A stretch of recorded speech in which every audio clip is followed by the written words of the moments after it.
Hello. Good evening बच्चों। माधव, मोनू, सभी को गुड इवनिंग, नमस्ते। कैसे हैं भाई?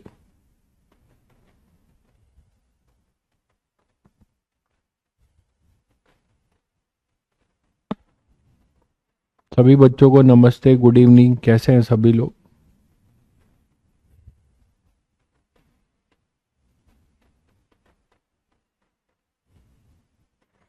हाँ, अभी स्टार्ट हुआ है।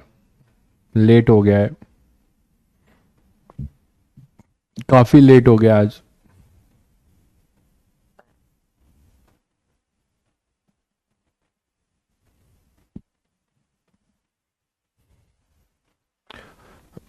चलिए, तो नेक्स्ट देखते हैं बच्चों।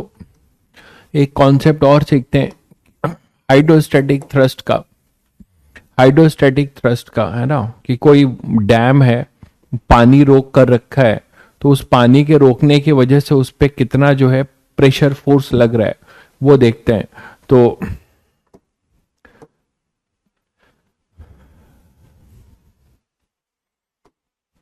Force on vertical wall. तो कोई भी, अगर कोई एक वर्टिकल वॉल है, आपने एक वर्टिकल वॉल बनाया है, मस्ट डू चैप्टर बता दीजिए ट्वेल्थ में। अरे यार, मस्ट डू चैप्टर क्या है? मैकेनिक्स तो आपको पता है, हर जगह पे मैकेनिक्स अपना खेल करती है। पहला पार्ट किसी भी चैप्टर के लिए, पहला पार्ट मैकेनिक्स वन, है ना, काइनेमेटिक्स से लेके वर्क पावर एनर्जी तक, वो हर जगह पे आपको मिल जाएगा। तो वो मस्ट डू तो रहता ही है। तो फोर्स ऑन वर्टिकल वॉल, तो किसी वर्टिकल वॉल पे क्या फोर्स लगेगा? तो देखो, अगर इसको जनरलाइज करें, मान लीजिए हमारे पास एक वर्टिकल वॉल है जिससे तुमने पानी रोक रखा है।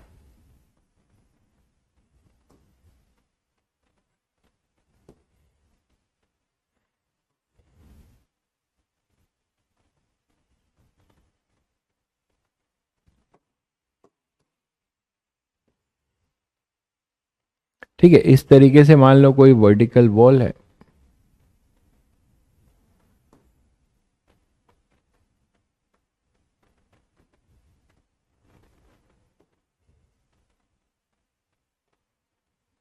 और इसने पानी रोक रखा है कुछ इस साइड।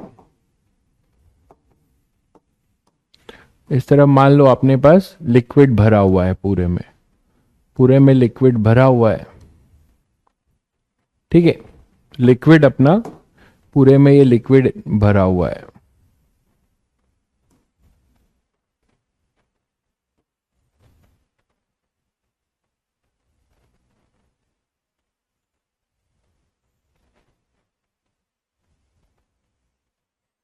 ठीक है, इधर पानी भरा हुआ है, आपने इसको रोक रखा है। अब आपको बताना है कि इसके वजह से इस डैम पे क्या हाइड्रोस्टैटिक फोर्स लग रहा होगा। हाइड्रोस्टैटिक फोर्स क्या लग रहा होगा, ये हमें बताना है। तो देखो यहाँ पे चैलेंज क्या है आपके पास? चैलेंज थोड़ा बहुत ये है,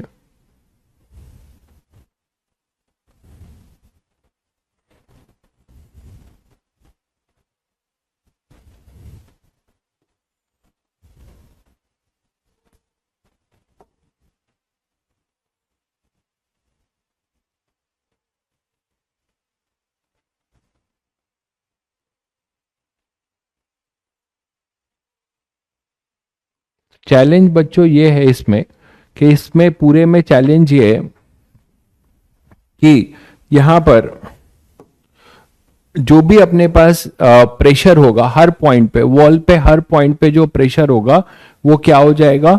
वो अपने पास हर जगह पे प्रेशर अपना क्या रहेगा? सेम रहेगा। क्या बताइए, बोलिए।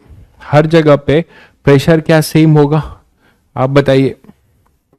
प्रेशर सेम होगा क्या? नहीं, क्योंकि हम जानते हैं कि पूरा ये डैम में ये रिजर्वायर है, यहाँ पे जो भी लिक्विड होगी, है ना, तो सेम नहीं होगा। ऊपर से हम जैसे जैसे नीचे जाएंगे तो प्रेशर हमारा क्या होगा बच्चों? प्रेशर हमारा क्या होगा? चेंज होगा। तो आप क्या करोगे? वाई पे आके एक स्ट्रिप कट करोगे। वाई पे आके एक स्ट्रिप लेते हो इस पे, dy का। तो अगर आप एक dy का बच्चों यहां पे स्ट्रिप कट कर रहे हो इस तरीके से, ये स्ट्रिप होगा है ना, तो सबको पता है कि इसका जो भी एरिया होगा इस स्ट्रिप का, वो आप इजीली बता सकते हो क्या होगा। ये होगा y, ये होगा y। तो अगर ये हमारे पास y है, तो ये जो आपने एरिया इसमें कट किया है ये है dy। तो dy का फायदा ये होगा बच्चों कि जो प्रेशर y डेप्थ पे होगा वही प्रेशर y प्लस dy पे होगा। ठीक है, तो अब यहां पे आपको पता है कि इस प्रेशर के वजह से यहां पे एक लगेगा डैम पे फोर्स जो इस एरिया के परपेंडिकुलर होगा, जो इस एरिया के परपेंडिकुलर होगा, इस पे फोर्स लगेगा। और ये जो फोर्स लगेगा है ना, ये जो फोर्स लगेगा वो किसके वजह से लगेगा, ये जो फोर्स लगेगा, ये फोर्स जो लगेगा अपने पास वो किसके वजह से लगेगा, प्रेशर एट y के वजह से, प्रेशर एट y के वजह से। तो यहां पे एक df लगेगा। तो इस df को आप क्या बोल सकते हो, तो बोल सकते हो कि pressure at y is same as at y plus dy, as dy is very small. dy बहुत छोटा है इसलिए ऐसा होगा, मानते हो। तो अब यहां से क्या बोल सकते हो कि जो dp प्रेशर एट y जो होगा equal to pressure at y plus dy जो होगा वो रो जी वाई बोल सकते हैं। हालांकि यहां पर एक चीज ध्यान रखिएगा कि PATM, ठीक है, PATM जो होगा वो अगर बोला जाए कि आपको कंसिडर करना है तो आप करिएगा, नहीं तो आप नहीं करेंगे। ठीक है, अगर कुछ भी ना बोला जाए तो जेन्युइनली आपको PATM लेना चाहिए, क्योंकि आपको पता है कि एटमॉस्फेरिक प्रेशर है टॉप पे, यहां पे आप हो तो यहां पे PATM है, वाई डेप्थ नीचे जाओगे तो रोजी वाई बढ़ेगा। तो जनरलाइज करने के लिए मैं इसको प्लस PATM भी कर देता हूं, है ना, PATM भी कर दे रहा हूं। हालांकि हम चाह रहे थे कि केवल इसके वजह से थ्रस्ट निकालें, PATM का थ्रस्ट तो कांस्टेंट रहेगा, PATM का थ्रस्ट कांस्टेंट रहेगा। तो हम यहां पे PATM को, अगर आप हटाना चाहोगे, केवल लिक्विड का थ्रस्ट देखना चाहोगे उस वॉल पे, तो वो भी आप लिख सकते हो, हम जनरल ले लेते हैं। तो यहां पे अपने पास क्या हो जाएगा, DF क्या लिखेंगे, P at y into DA का इंटीग्रेशन, तो ये 0 से f। और मान लो इस डैम की जो हाइट है, इस डैम की जो हाइट है वो h है, इस डैम की जो हाइट है वो हाइट अपनी क्या है, h। ठीक है, तो h अपनी हाइट है, तो इसको आप इंटीग्रेट कर सकते हो 0 से h, इसको आप इंटीग्रेट कर सकते हो 0 से f, तो f हो जाएगा PATM। अच्छा, DA को क्या लिख सकते हो, रो जी, देखिए एक स्टेप और लिखिए पहले, तो ये हो जाएगा 0 से h, है ना, PATM प्लस रो जी वाई। और DA क्या होगा, इसका एरिया DA क्या होगा, तो DA आप क्या लिख सकते हो, वो हो जाएगा H इंटू, ये मान लो W है, ये लेंथ जो है ये वाला, ये अपना विड्थ है, तो मान लो ये W है। तो DA क्या लिखेंगे, DA लिखेंगे W dy, W dy, W dy, W dy, बोलो DA जो होगा वो हो जाएगा W dy। ये क्लियर है सभी को, तो W इंटू dy ये हो जाएगा विड्थ। तो यहां से अब आप क्या बोल सकते हो, W इंटू dy। तो PATM W बाहर ले सकते हो, यहां होगा dy 0 से h plus rho g W y dy 0 से h। जब आप इसको इंटीग्रेट करेंगे तो आपको क्या मिलेगा, PATM WH plus rho g W h square by 2 this is F net, this is F net. आपको क्लियर हुआ सभी लोगों को? डीएफ वाला स्टेप कैसे लिखा? देखिए ये जो एरिया है डीए, ये सबको क्लियर है ना? डब्ल्यू डी वाई स्ट्रिप का एरिया है, डीए है area of strip,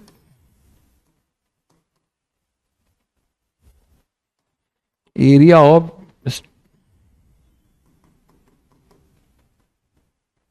differential strip. जो भी आपने ये स्ट्रिप कट किया है उसका एरिया है, ठीक है। तो अब यहां से पी एटीएम डब्ल्यू, अब डब्ल्यू एच क्या है? पूरा एरिया है, पूरा एरिया इसका कितना है? डब्ल्यू एच, देख रहे हो? तो अगर आप इस चीज को फिर से देखो तो आपको एक ट्रिक मिलता है, वो ये मिल रहा है, इस पूरे रिजल्ट को अगर ध्यान से देखो,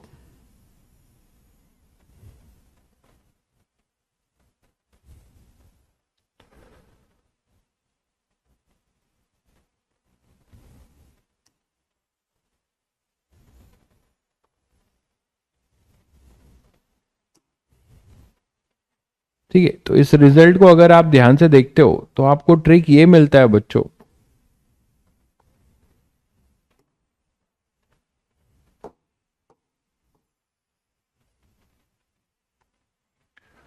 ठीक है। तो ये मिलता है देखो यहां से कि F equal to P ATM into area A plus, यहां देखो जरा, रो जी डब्ल्यू एच को ऐसे लिख दिया इंटू एच बाई टू।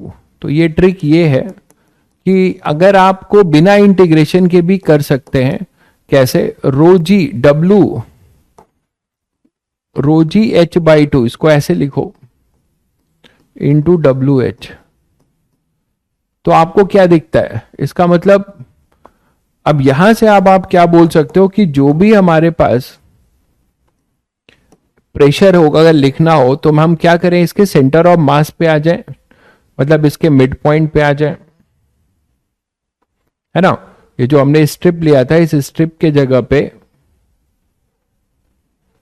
सीधे सीधे हमें क्या करना चाहिए, हमें इसके मिड पॉइंट पे, कितनी हाइट का है ये यहां से आप उतर जाओ, प्रेशर लिखो h बाई टू पे, h बाई टू पे प्रेशर यहां पे, और यहां पे जो प्रेशर होगा उसको मल्टीप्लाई कर दो पूरे एरिया से, उसको मल्टीप्लाई कर दो पूरे एरिया से, तो आपको नेट फोर्स मिल जाएगा। और पी एटीएम का तो आपको पता ही है, पी एटीएम इंटू ए, पी एटीएम ऊपर से लेके नीचे तक पूरे में पी एटीएम लग रहा होगा तो उसका पूरा प्रोजेक्टेड एरिया ए है, तो पी एटीएम इंटू ए, और इसको आप लिख सकते हो प्रेशर एट मिड पॉइंट या COM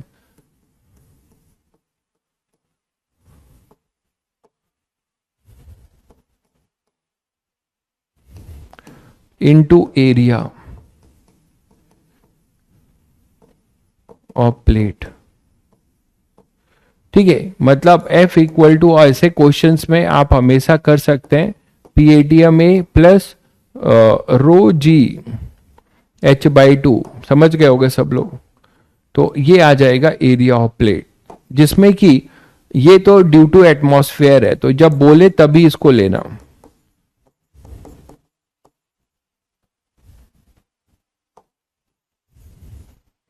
due to atmospheric pressure,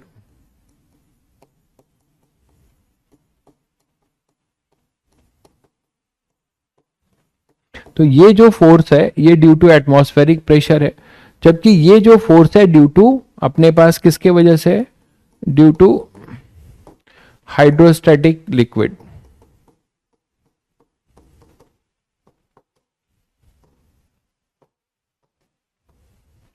that is thrust, ये थ्रस्ट है ना? तो आपसे क्या पूछा जाए वो आपको बताना है, क्लियर है भाई? माधव आप ये सब बकवास मत करिए भाई, आपको ये कैसे नहीं समझ में आ रहा है कि आपका प्रेशर अलग अलग होगा? आप क्या पहली क्लास कर रहे हैं? आपको बताया नहीं गया है कि ऊपर से नीचे जाने पे जो है प्रेशर जो है घटता है, DP by D X equal to rho G, बताया नहीं गया आपको? रो जी एच से आपको ये नहीं समझ में आ रहा है? ठीक है, तो ये आप लोगों को एक ट्रिक मिला कि आप इसको इस तरीके से यूज कर सकते हैं। इसको बच्चों और जनरलाइज कर सकते हो। ठीक है, सेंटर ऑफ मास वाली बात जो है कैसे जनरलाइज हो सकती है, और देखो आप सेंटर ऑफ मास वाली बात को और जनरलाइज कर सकते हैं कैसे, देखिए सेंटर ऑफ मास वाली बात कैसे जनरलाइज हो जाएगी वो देखिए। मतलब लोग लेक्चर रिवाइज करके भी नहीं आते हैं, बकवास पूछते हैं, बहुत अजीब लगता है। यहां पे देखो, आप इसको ऐसे मानो कि यहां पे एक छोटा सा कोई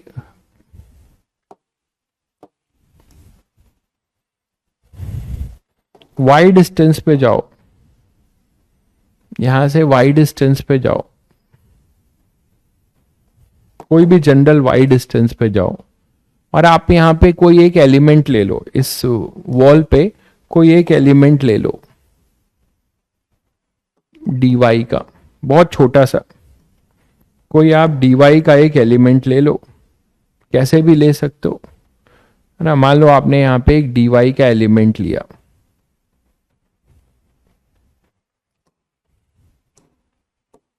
आपने यहां पे y पे जाके एक एलिमेंट लिया जिसका एरिया मैं दे रहा हूं, इस पैच का एरिया है dA, किसी भी शेप का हो सकता है, dA इसका एरिया है, ये किसी भी शेप का हो सकता है।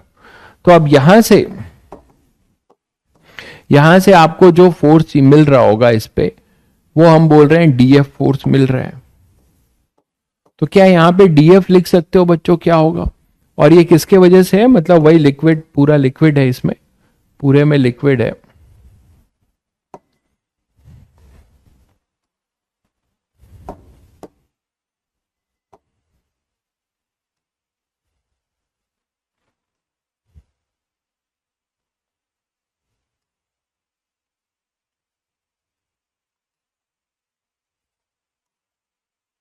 ठीक है, तो पूरे में लिक्विड भरा हुआ है, तो डीएफ आपने लिया। अब देखो कि जो डीएफ है वो क्या लिख सकते हो, डीएफ आप लिख सकते हो P at Y into D A, P at Y into D A, ये तो लिख सकते हो P at Y into D A. अब डीएफ जो होगा वो होगा पी एट वाई होगा रो जी वाई इंटू डी ए।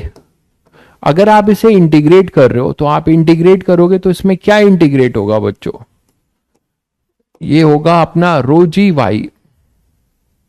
मैं पीएटीएम नहीं ले रहा हूं, पीएटीएम नहीं ले रहा हूं, केवल ड्यू टू लिक्विड ओनली ले रहा हूं। तो यहां पे अपने पास रो जी इंटीग्रेशन वाई डी ए, इसको इंटीग्रेट करोगे, ठीक है, ये आएगा अपने पास।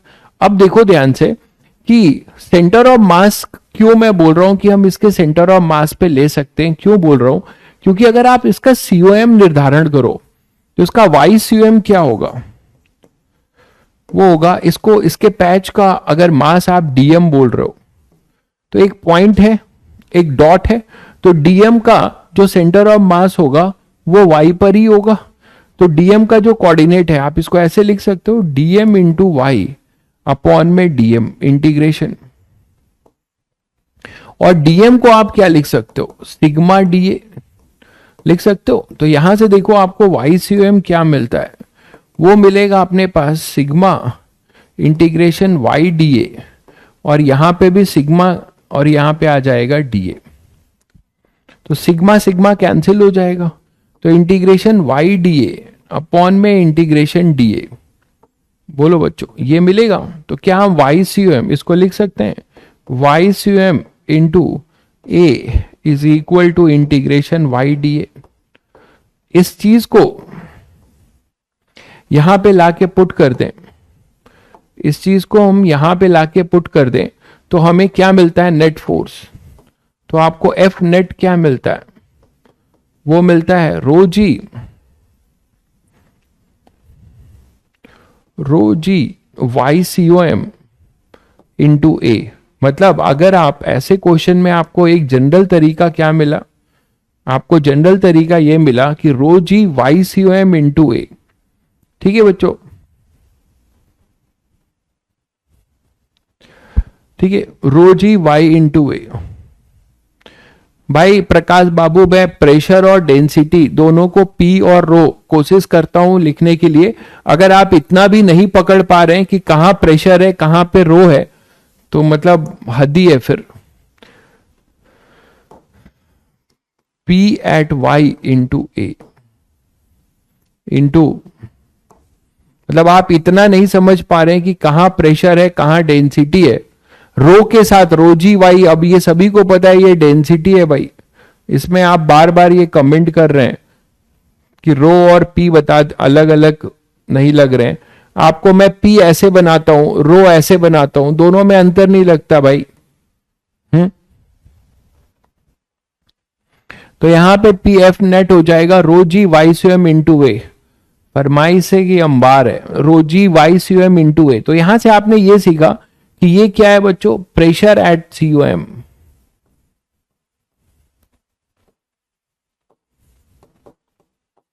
और ये है अपना area, total area, total area. ठीक है, तो आपने एक ट्रिक सीखा। अब यहां से आप क्या बोल सकते हो कि ये तभी करना जब रो कांस्टेंट हो। ये भी बता दूं, हर जगह ये ट्रिक अप्लाई मत कर लेना, इसीलिए फंडामेंटल मेथड भी बताया है। डेंसिटी अगर वेरी करने लगी बच्चों, यहां पे अगर डेंसिटी वेरी करने लगी तो ये ट्रिक काम नहीं आएगा, आपको ये फंडामेंटल मेथड काम आएगा। Density as a function of Y आपको दिया जाएगा, तो ये जो रो है ना, ये रो आपको दिया जाएगा, तो आप वहां से जो है बता सकते हो। ठीक है, तो आपको फंडामेंटल मेथड भी जानना चाहिए। बाकी अगर रो कांस्टेंट है तो आप ये ट्रिक यूज कर सकते हो, ये ट्रिक आप यहां पे यूज कर सकते हो। क्लियर है सभी को? चलिए, अब अगर ऐसा है तो अब आप ऐसे क्वेश्चन फटाफट कर सकते हो। आपके लिए वो एक ओरल क्वेश्चन है, जैसे कि मान लो आपके पास कोई एक ट्रायंगुलर फ्रेम है, रेक्टेंगुलर फ्रेम है, कोई रेक्टेंगुलर फ्रेम है।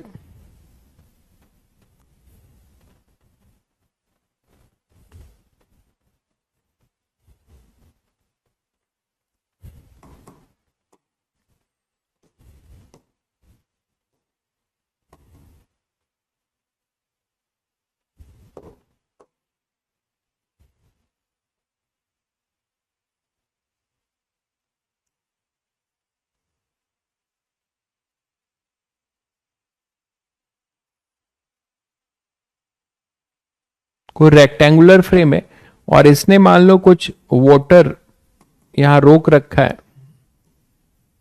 3D फिगर में यही दिक्कत है।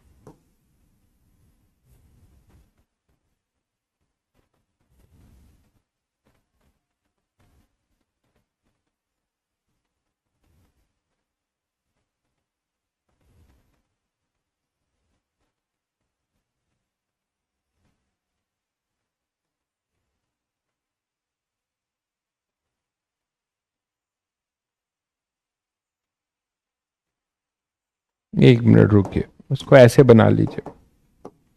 मान लीजिए आपके पास एक रेक्टेंगल, यही रेक्टेंगुलर था,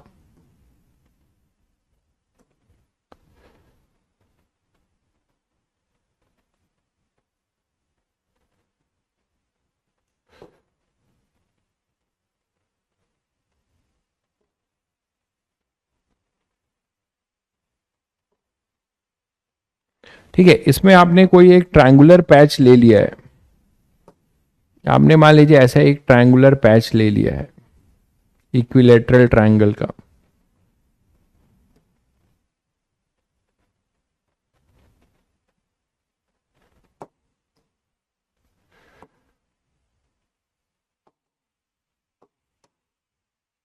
ऐसा लिया है मान लीजिए,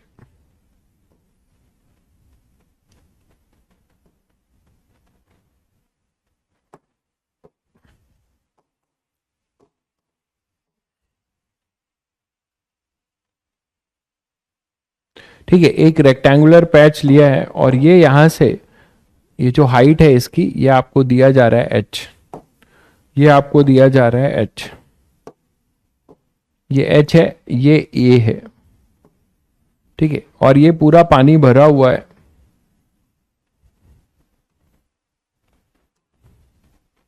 इसमें अब आपको क्या बताना है, प्रेशर, इसमें आपको प्रेशर बताना है, ठीक है। पीएटीएम आप कंसिडर करेंगे, कंसिडर पीएटीएम। टोटल आपसे देखिए दो चीजें हैं, आप पूछोगे सर कहां कंसिडर करें कहां नहीं, ठीक है। इसमें आप क्या कर सकते हो, इसमें आप क्या कर सकते हो कि अगर ये बोले कि नेट नेट हाइड्रोस्टैटिक थ्रस्ट बताओ इस ट्रायंगुलर पैच पे, this is the triangular patch, ठीक है। तो इस ट्रायंगुलर पैच पे अगर आपसे नेट हाइड्रोस्टैटिक थ्रस्ट पूछे तो आप बता सकते हो नेट हाइड्रोस्टैटिक थ्रस्ट क्या होगा, उसमें फिर आपको पीएटीएम कंसिडर करना पड़ेगा। अगर आपसे केवल लिक्विड का पूछता है, अगर आपसे केवल लिक्विड का पूछता है, ये ट्रायंगुलर पैच है,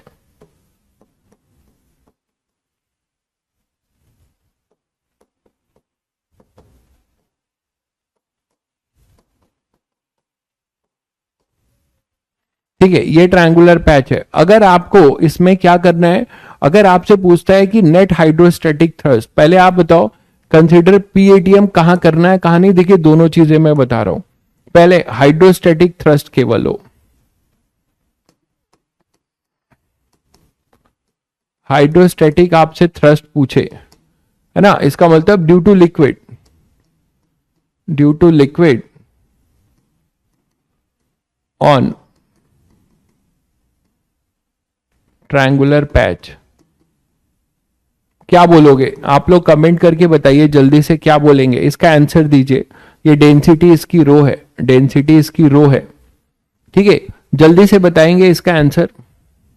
केवल लिक्विड के वजह से, ये कौन है भाई, 12th का कोर्स कब स्टार्ट होगा भाई, मेरा ये चैनल नहीं है ना ही ये मेरी कंपनी है, ठीक है, कि कब कौन सा कोर्स लॉन्च होगा क्या होगा, ठीक है।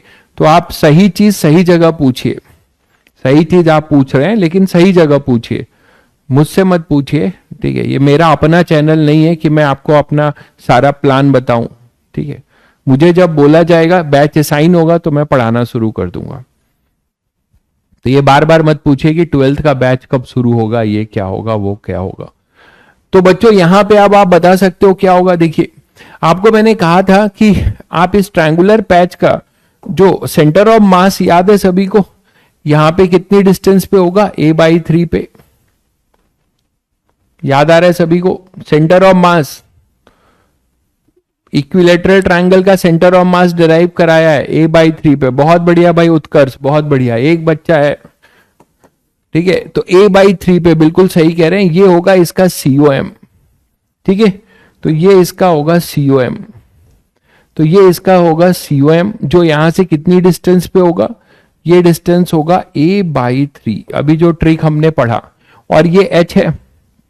तो what is the total depth, हम लिक्विड h, जो टोटल हम h लेते हैं वो h प्लस a/3 होगा, ठीक है, h प्लस a/3 होगा। तो बच्चों यहां पर जो फोर्स लिखेंगे आप, ये जो इस पे फोर्स लग रहा होगा, ये जो फोर्स लग रहा होगा, तो F लिक्विड का, F लिक्विड जो लग रहा होगा, F ड्यू टू लिक्विड जो लग रहा होगा वो लगेगा रो, ठीक है, GH प्लस a/3, है ना। तो मैंने कहा था आपको कि centre of mass, centre of mass liquid surface से कितनी डेप्थ पे है, जो सेंटर ऑफ मास है वो लिक्विड सरफेस से कितनी डेप्थ पर है।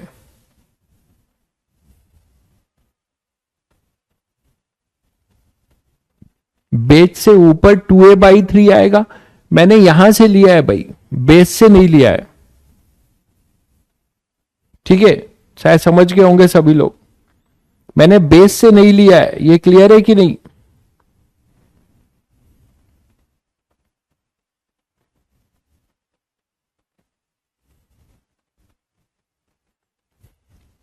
बेस से नहीं लिया है, और ये सेंटर ऑफ मास भी गलत बताया है भाई आप लोगों ने। सेंटर ऑफ मास जो है a/3 नहीं, a/√3 होता है, 2:1 के रेशियो में डिवाइड करेगा, तो ये a/√3 होगा ना भाई। सेंटर ऑफ मास भी आप गलत बता रहे हो, सेंटर ऑफ मास जो ये यहां पर आएगा a/√3, इसका जो सेंट्रॉइड होगा, ये भी आप पढ़े हो, 2:1 के रेशियो में होता है, ठीक है। तो a/√3 ये अपने पास आएगा a/√3। ये क्लियर है सभी को? ये क्लियर है क्या भाई?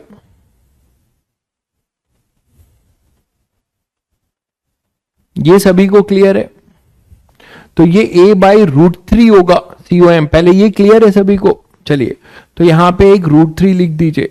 तो ρgh प्लस a/√3 है ना, ये हो जाएगा इसका प्रेशर। अभी प्रेशर हुआ इनटू एरिया। एरिया क्या लिखेंगे? √3a/4। ये हुआ एरिया ऑफ ट्रायंगल।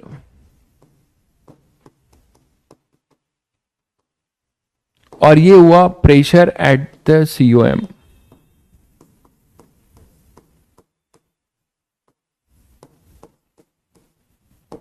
ये क्लियर है सभी को? ए का स्क्वायर हुआ √3/4a²। हाँ, ये एरिया हो जाएगा। अब क्लियर है?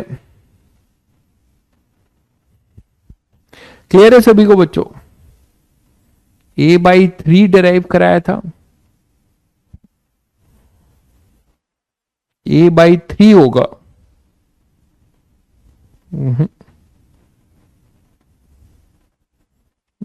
कंफर्म कर लीजिए एक बार, देख लीजिए पहले सब लोग, तब आगे बढ़े।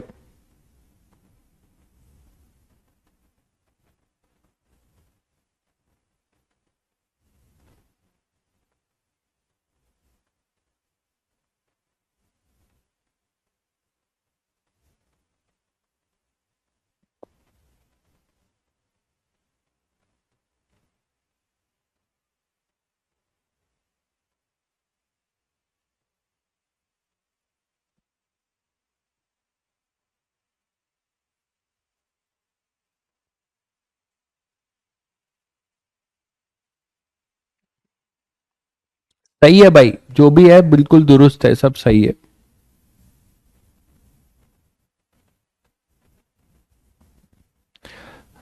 भाई सब सही है, ठीक है। आप लोग फालतू कंफ्यूज हो रहे हैं। यहां पर सेंट्रॉइड जो होगा इसका वो a/√3 पे ही होता है। आपने 2:1 के रेशियो में डिवाइड होगा। आपको मैं ये अभी इंटीग्रेट करके भी प्रूव करा सकता हूं, ठीक है। आप इसको इंटीग्रेट करके भी करेंगे तो आपको प्रूव हो जाएगा, यही आएगा, ठीक है। PATM क्या हो जाएगा? F due to PATM, F atmospheric, वो हो जाएगा PATM into area √3a²/4।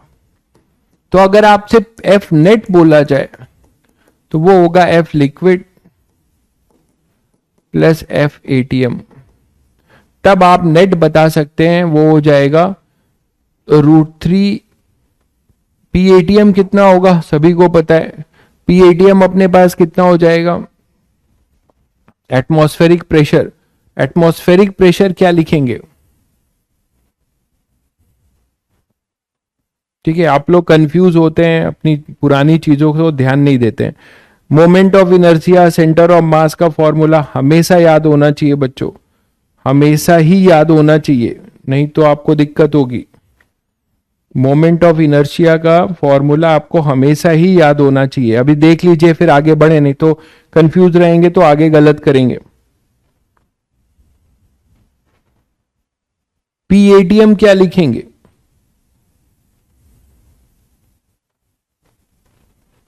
PATM क्या लिखेंगे? P0 हमेशा कांस्टेंट है, PATM इंटू √3 ये लिखा हुआ है, तो PATM √3a²/4।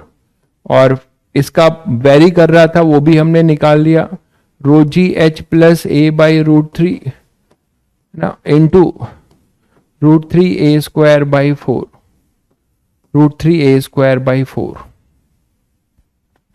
ठीक है। क्लियर है सभी को?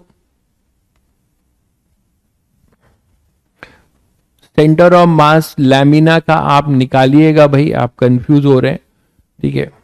आप देखिए, आप लोग क्या कंफ्यूज हो रहे हैं, अब मैं समझ गया। अब मैं समझ गया क्या होगा। ट्रायंगुलर लैमिना नहीं है, ये ट्रायंगुलर पैच है अपने पास यहां पे। तो ये पूरा एक ट्रायंगुलर पैच है। इस ट्रायंगुलर पैच का जो है हम COM लिख रहे हैं। क्लियर है? आप जो a/3 बोल रहे हो वो ट्रायंगल का आप लोग बोलते हो, ये केवल ऐसे ट्रायंगल हो, ये है ना, ए और ए हो तो कोऑर्डिनेट 0,0 a,0 और इसका आप निकालते हो उसके according x1 plus x2 plus x3/3 centroid निकालने के लिए। ठीक है, तो एक होता है a/√3 और इधर हो जाएगा a/2√3 और ये 2:1 के रेशियो में डिवाइड करता है, 2:1 के रेशियो में डिवाइड करता है। 2a/√3 फ्रॉम टॉप होगा, 2a/√3 फ्रॉम टॉप होगा।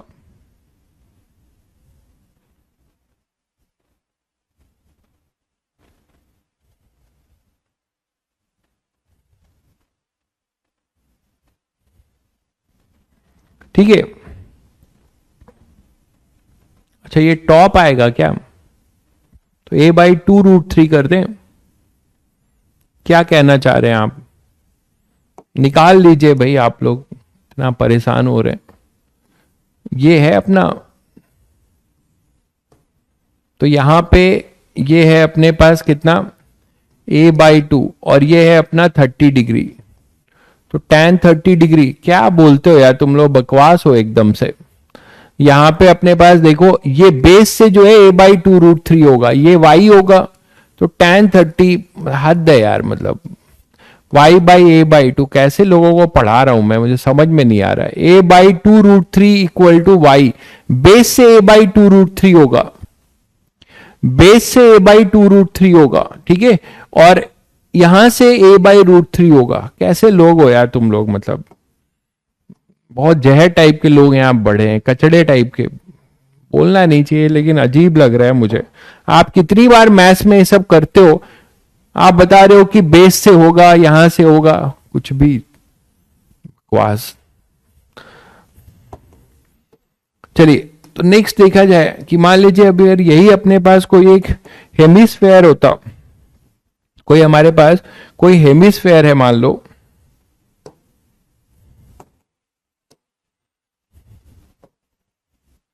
कोई ऐसा हेमिस्फेरिकल डैम है, ठीक है, और इस हेमिस्फेरिकल डैम का निकालना है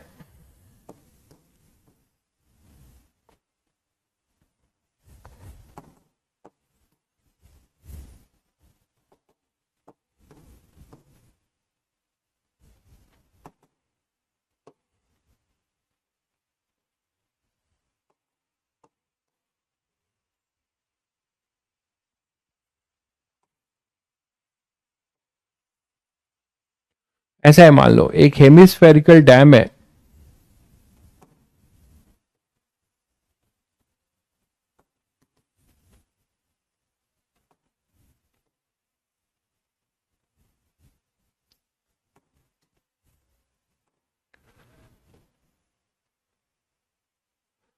ठीक है, तो ये मान लो अपने पास हेमिस्फेरिकल डैम है,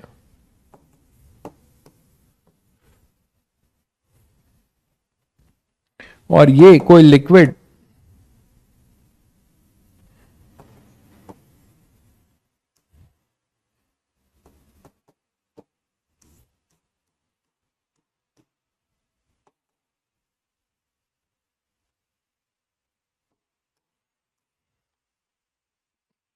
चलो इसी पे ले लेते हैं तो आपको ज्यादा समझ में आएगा।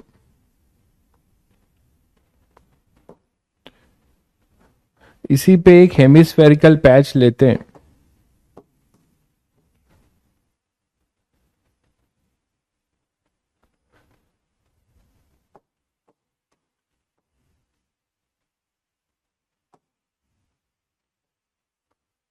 ऐसा है, ये हेमिस्फेरिकल पैच है और यहां पे लिक्विड है।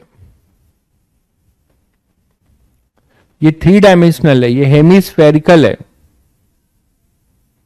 ठीक है, हेमिस्फेरिकल है, ये ध्यान रखना। तो हेमिस्फेरिकल है, ठीक है, 3 डायमेंशनल है, आपने ऐसा कट कर दिया है। डैम की थिकनेस होगी ना, तो आपने उसमें से मान लीजिए एक काट करके जैसे कैविटी बनाते हो, तो आप हेमिस्फेरिकल एक कैविटी बना दियो, तो हेमिस्फेरिकल कैविटी है। ऐसे सोच सकते हो कि एक हेमिस्फेरिकल अपने पास कैविटी है, तो हेमिस्फेरिकल कैविटी है, तो इसका प्रेशर भी अब आप लिख ही सकते हो, इसका भी प्रेशर लिख सकते हो कि नहीं बताइए। हेमिस्फेरिकल जो कैविटी है इसका भी प्रेशर लिख सकते हो भाई सब लोग, बताइएगा क्या होगा नेट प्रेशर। हेमिस्फेरिकल कैविटी है, रेडियस आर है, रेडियस आर है और ये COM है, ठीक है। तो यहां से अगर आप देखते हो तो इसके नीचे अगर आप आ रहे हैं, ये हाइट मान लो आपको h दी हुई है और ये रेडियस r है, तो अब आप बताइए कि इसका ये हेमिस्फेरिकल है,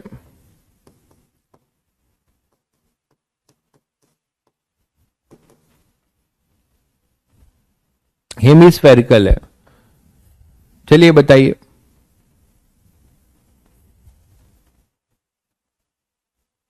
पैच का मतलब देखो, अगर आप अपने पेपर पे कोई ड्रॉ कर लो, कागज पे आपने ड्रॉ कर लिया, तो पैच मतलब वो लैमिना टाइप ही होगा।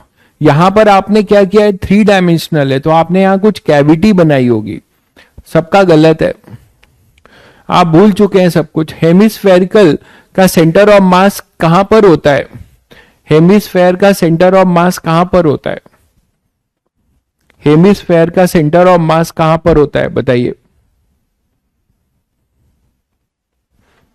हेमिस्फेयर का सेंटर ऑफ मास कहां पे होता है, 3r/8 पे, बिल्कुल। फिर तो 3r/8 पे होता है, तो फिर कैसे गलती कर रहे हो, यहां पे इसका COM यहां पर जो होगा वो होगा ये, और ये कितना होगा 3r/8 सेंटर से, ठीक है। तो ये डिस्टेंस कितना हो जाएगा, ये डिस्टेंस पूरा यहां से, ये डिस्टेंस अब आप निकाल सकते हो, ये डिस्टेंस कितना हो जाएगा, ये डिस्टेंस अपना h डैश कितना हो जाएगा, वो हो जाएगा h प्लस, है ना, r-3r/8,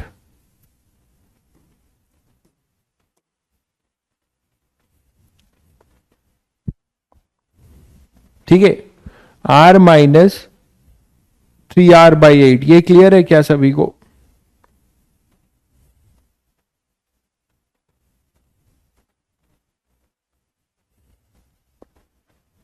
ठीक है, अगर आप इसी को, ठीक है, चलिए कैविटी के जगह पे ये कर लेते हैं, थोड़ा सा कैविटी अलग, थोड़ा सा अजीब लग रहा है, इसको हेमिस्फेरिकली ले लेते हैं, एक disc type, hemispherical disc type, एक डिस्क टाइप ले लिया मान लो,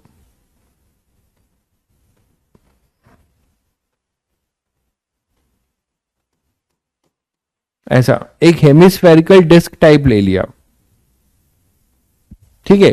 तो डिस्क टाइप ले लो, मतलब जो पैच बनाया था, पैच का मतलब वो 2 डायमेंशनल होना चाहिए, लैमिना टाइप, उसी पे आप वॉल पे, अरे वॉल पे जैसे आप खुद खोद कर जो है, थोड़ा सा खोद कर उसको एक क्या बना दो, उस दीवार को, दीवार के कुछ चीजों को हटाकर हल्का सा, और उसको एक ऐसा हेमिस्फेरिकल बना दो, और सॉरी सेमी सर्कल बना दो,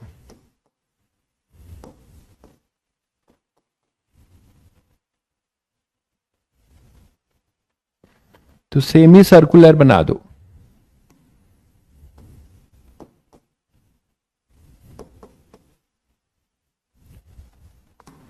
तो सेमी सर्कुलर अगर आप पैच बना देते हो,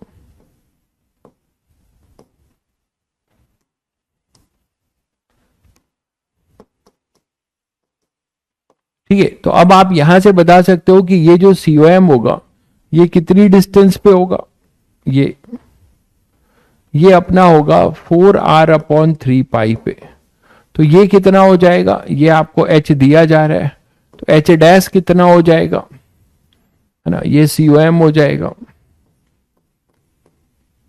तो h डैश अपने पास हो जाएगा, ये हो जाएगा h plus r-4r/3, h plus r-4r/3, ठीक है। तो यहां से अब आप f लिख सकते हो, f हो जाएगा, f लिक्विड अगर लिखना हो केवल, या एफ नेट लिखना है, तो एफ नेट लिखना है तो एफ नेट लिख सकते हो। वो क्या होगा, P ATM into pi are square plus rho ji H plus R minus 4r upon 3 pi, ठीक है, into pi are square into pi are square. तो इस तरीके से आप लिख सकते हैं। अब शायद सभी को क्लियर होगा, तो इस तरीके से आप लिख पाएंगे। चलिए 3 डायमेंशनल की बात करते हैं। तो 3 डायमेंशन में मान लीजिए हमारे पास एक हेमिस्फेयर है। 3 डायमेंशन में मान लीजिए हमारे पास एक हेमिस्फेयर है, देखिएगा एक हेमिस्फेयर है, और ये हेमिस्फेयर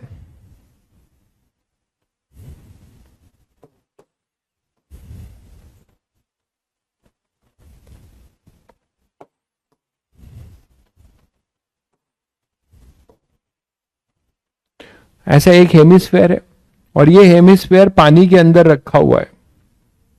ये हेमिस्फेयर पानी के अंदर रखा हुआ है। मान लीजिए अपने पास ये लिक्विड है जो यहां पे फ्लो कर रहा है, सॉलिड हेमिस्फेयर है।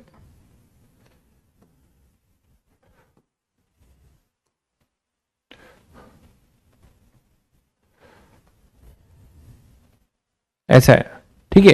तो अब हमें बताना है कि इस पे फोर्सेस क्या क्या लग रहा है। इसकी डेंसिटी रो है, इसका रेडियस आर है, इसका रेडियस आर है। तो हमें पूछा जा रहा है कि find hydrostatic thrust on the curve part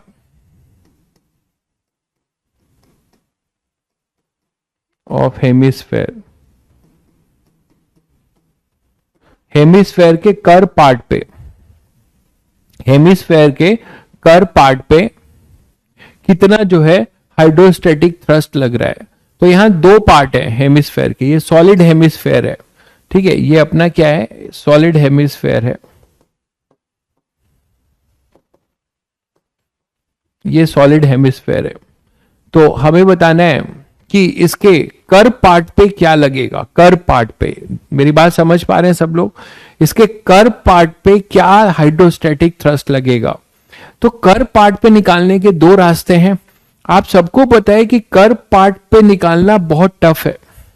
लोग आंसर लिखना भी शुरू कर दिए, ठीक है, वही रटा रटाया, यही तो प्रॉब्लम है ना। लोग बस एक चीज रटना चाहते हैं, जो लोग, उसको दिक्कत है। यहां मैंने क्या पूछा है, यहां पे मैंने पूछा है कि hydrostatic thrust on the curve part. अगर मैं आपको ये दे रहा हूं, ये हाइट, चलिए अभी मैं हाइट जो है यही ले लेता हूं, ये लिक्विड लेवल इसी के बराबर ही है। चलिए अभी इसके बराबर ही ले लेता हूं, अभी अलग भी कर सकते हैं आप, इसके बराबर ही ले लेते हैं, ठीक है, इसके बराबर ले लेते हैं। क्या करोगे आप लोग, जरा बताओ क्या करोगे, क्या आप लोगों को लगता है। क्योंकि कर्व पार्ट पे तो यार हर जगह पे प्रेशर अलग अलग है, प्रेशर वेरिएबल है। तो कर्व पार्ट के लिए कैसे लिखें, कर्व पार्ट पे लिखने का तरीका क्या हो सकता है, आप लोग बताओ। आप कोई भी पॉइंट ले रहे हो, यहां पे कोई भी पॉइंट यहां पे ले रहे हो, तो यहां पे भी एक पॉइंट बताया था आप लोगों कि जो भी कर्व पार्ट पे होगा इंटीग्रेट करने की जरूरत नहीं पड़ेगी, इंटीग्रेशन करने की जरूरत नहीं पड़ेगी। मैं आपको दूसरा रास्ता दिखाता हूं। मैं कह रहा हूं कि यहां पे जो फोर्स लगेगा या यहां पे जो फोर्स लगेगा, इन दोनों का, आप लोगों ने बॉयंसी की डिफिनेशन भूल गए आप, तो इधर एफ एक्स होगा, इधर एफ एक्स होगा, ये एफ वाई होगा और इधर एफ वाई होगा। तो आपने क्या देखा कि कर्व पार्ट पे हर जगह पे फोर्स वेरिएबल होगा, क्योंकि प्रेशर चेंज हो रहा है। हर नीचे यहां पर आओगे, यहां पे इसका हाइट अलग है ना, यहां पे आओगे चाहे यहां पे आओगे, तो ये मैंने कल ही समझाया था आप लोगों को। तो आप यहां का फोर्स अलग होगा, यहां का अलग होगा, यहां का अलग होगा, लेकिन उन सभी का जो हाइड्रोस्टैटिक फोर्स या थ्रस्ट होगा, कल भी बताया था हाइड्रोस्टैटिक का मतलब जो लिक्विड रुकी हुई है उसके वजह से उस पे परपेंडिकुलर फोर्स, उसको हम हाइड्रोस्टेटिक थ्रस्ट कहते हैं। तो इसका जो परपेंडिकुलर कंपोनेंट है जो कि वेरिएबल है वो ऐड होंगे, और ये एक फ्लैट पार्ट है। तो फ्लैट पार्ट पे अच्छी बात क्या है कि फ्लैट पार्ट पे आपको कोई दिक्कत नहीं होने वाली। क्यों? क्योंकि फ्लैट पार्ट का जो भी पोर्शन है वो एक फिक्स डेप्थ पे है। कितनी डेप्थ पे है भाई? आर डेप्थ पे। वो कितनी डेप्थ पे है? आर डेप्थ पे है। दिख रहा है सभी को? ये दिख रहा है क्या सभी को कि अपना जो आर डेप्थ पे है, तो मतलब यहां पर, यहां पर, यहां पर, यहां पर, हर जगह पे प्रेशर आपका सेम होगा। यहां पर फ्लैट पार्ट के लिए प्रेशर सेम होगा, और उसका जो एरिया है वो उसके परपेंडिकुलर है। तो यहां आप बोल सकते हो कि इसके रिजल्टेंट, इसका रिजल्टेंट आएगा एफ कर्व, और यहां पे आएगा एफ फ्लैट। भूल जाते हैं आप लोग। तो यहां पर अपने पास जो आने वाला है ये है एफ कर्व, जो कि वेरिएबल होगा, और ये होगा एफ फ्लैट। दिख गया? तो नेट हाइड्रोस्टेटिक थर्स्ट क्या होता है? इन्हीं दोनों का जो रिजल्टेंट होता है वो बॉयंसी होता है। इन्हीं दोनों का जो रिजल्टेंट होता है वो बॉयंसी होता है। ये सबको क्लियर है? ये होता है एफ बी, ये होता है एफ बी। याद है? कल ही बताया था आप लोगों को। ठीक है।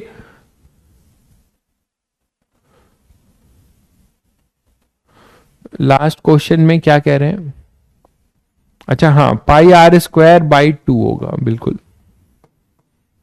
बिल्कुल सही कह रहे हैं, पाई आर स्क्वायर बाई 2 होगा। अब आप लोगों को चमक रहा है कि यहां पर बिना इंटीग्रेशन से कर सकते हैं। कैसे? कि एफ बी तो लिखना सभी को आता है। एफ बी जो होगा वो क्या होगा? F flat part minus F curve part, ये रिजल्टेंट होता है। F B is basically resultant vertical up thrust. इसीलिए डिफिनेशन रटना नहीं है, केवल वी रो जी रटोगे तो दिक्कत है, आपको समझना भी है। तो F flat part minus F curve part. तो यहां से आप बच्चों कर्व पार्ट निकाल सकते हो जो कि वेरिएबल है, तो उसको आप बिना इंटीग्रेशन से कर सकते हैं। वो होगा F flat part minus F B. F flat part क्या होगा? वो होगा रो जी आर, है ना। यहां मैं पीएटीएम नहीं ले रहा हूं, पीएटीएम नेग्लेक्टेड है। बोला जाए तो आप लेंगे, पीएटीएम मैं नहीं ले रहा हूं। अगर बोला जाए तो आप पीएटीएम भी लेंगे। तो rho ji are into pi are square minus F B. Point force क्या होगा? 2/3 पाई आर क्यूब। ये वॉल्यूम होगा इंटू रो इंटू जी होगा। तो ये हो जाएगा रो जी pi R cube minus 2/3 pi R cube rho G. तो ये आ जाएगा बच्चों 1/3 रो जी पाई आर क्यूब। तो ये अपने पास हो जाएगा। ये क्लियर है? ये सभी को क्लियर है क्या? ये सभी को क्लियर है क्या? जल्दी बताइएगा।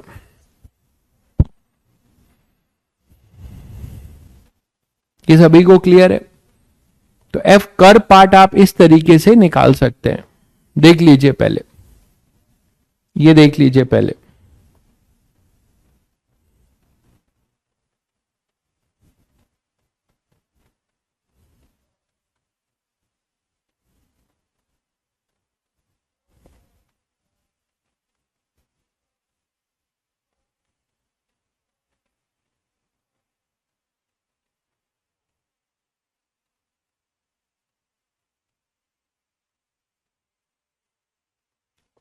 आगे बढ़े भाई, चलिए। तो इसका एक और भी रास्ता है, एक और रास्ता भी है। देखिए, एक और रास्ता भी इसमें हम लोग निकाल सकते हैं। क्या है? आप ये बताओ कि जो ऊपर कर पार्ट पे जो फोर्स लग रहा है वो उसके जस्ट ऊपर जो लिक्विड है उसी की वजह से तो लग रहा है। जो ऊपर जो लिक्विड है उसी की वजह से तो लग रहा है भाई। तो दूसरा रास्ता देखिए, एक और आप इसमें यूज कर सकते हैं।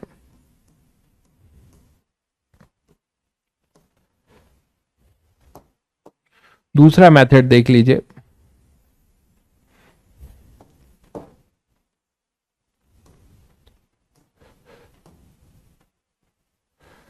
दूसरा मेथड ये हो सकता है कि अगर आप ध्यान से देखो तो कर्व पार्ट पे इसके जस्ट ऊपर जो लिक्विड है उसका जो वेट है वही तो उस पर फोर्स लगा रहा होगा।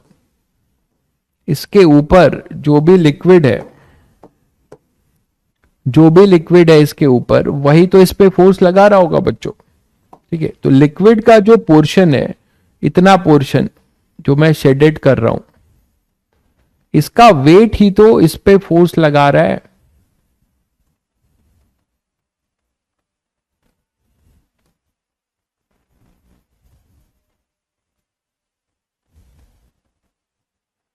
बोलिए।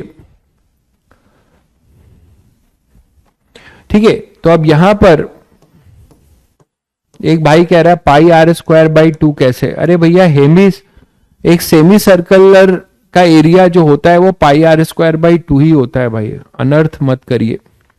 अब यहां पर अपने पास क्या होगा, ऐसे लोगों को मैं पूरी तरीके से फिर मुझे मतलब बिल्कुल इनका कमेंट बिल्कुल भी इग्नोर मारना पड़ेगा, मतलब अत्याचार कर रहे हैं लोग अब जानबूझ के, लगता है नौटंकी कर रहे हैं। तो यहां पे मैं कह रहा हूं नेक्स्ट दूसरा मेथड ये है कि force on the curve part, force on the curve part is due to weight of the liquid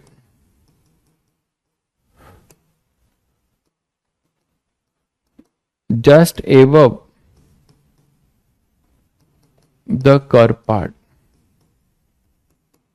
ये बोल सकते हैं क्या, just above the curve part. ठीक है, अब ये जो लिक्विड जो just above the curve part है इसको निकालें कैसे? इतने की वेट को निकालने के लिए इतने का वॉल्यूम चाहिए होगा। अब इतने का वॉल्यूम कैसे निकालें? उसके लिए आप ये कर सकते हो कि आप एक लिक्विड का सिलेंडर, आप एक लिक्विड का सिलेंडर डिजाइन कर सकते हो। मानो कि जब ये नहीं था तो ये पूरा जो है इसमें लिक्विड का सिलेंडर था। इस लिक्विड के सिलेंडर में से एक लिक्विड हेमिस्फेयर को माइनस करें, एक लिक्विड हेमिस्फेयर को माइनस करें, एक लिक्विड सिलेंडर से एक लिक्विड हेमिस्फेयर को माइनस करें। ये बात समझ में आ रही है? इसमें हम बोल रहे हैं कि एक लिक्विड सिलेंडर माने आर रेडियस का, आर रेडियस और आर लेंथ का, इसके वॉल्यूम से इस लिक्विड हेमिस्फेयर के वॉल्यूम को माइनस करें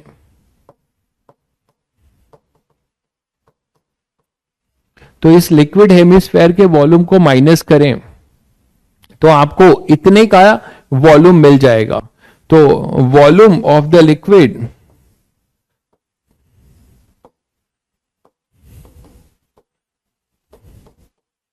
एबव द कर्व सरफेस वो होगा pi are square H, pi are square H -2/3 pi R cube, तो आएगा 1/3 पाई आर क्यूब। अब वेट क्या होगा, तो एफ कर्व पार्ट ये होगा weight of liquid above curve part. ठीक है, तो weight of liquid above curve part कितना हो जाएगा? वॉल्यूम आपको पता है, तो वॉल्यूम से आप क्या कर सकते हो, डेंसिटी को और इंटू जी, तो वही चीज आपको फिर से मिल जाएगी। तो ये दूसरा मेथड आप बता सकते हैं, है ना? ये आप दूसरा मेथड बता सकते हैं। ये क्लियर है क्या बच्चों सभी को? पहले आगे बताइए।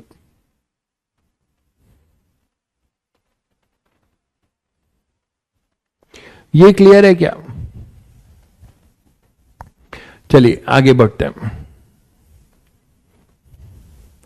नेक्स्ट मान लीजिए अगर आपके पास कोई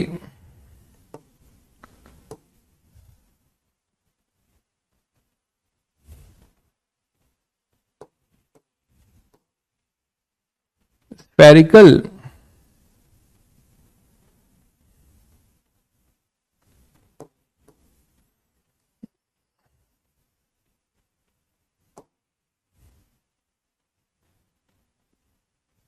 एक कोन शेप का कोई फिगर है, मान लीजिए कोई कोन शेप का फिगर है, ऐसा है।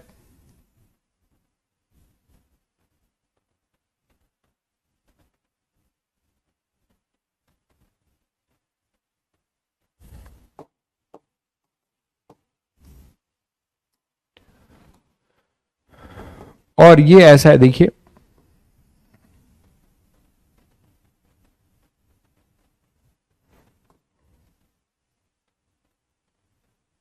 और इसके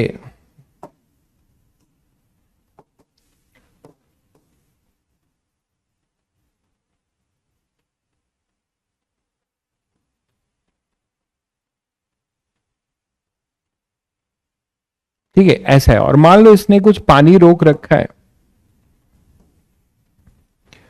यहां पे मान लो कुछ लिक्विड है, इस तरफ रिजर्वायर टाइप का है ये।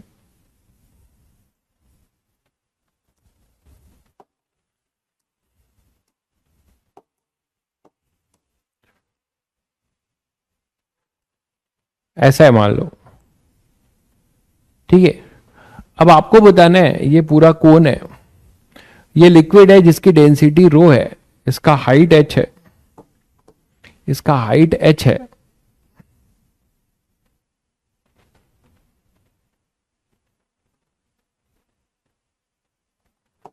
इसका हाइट h है।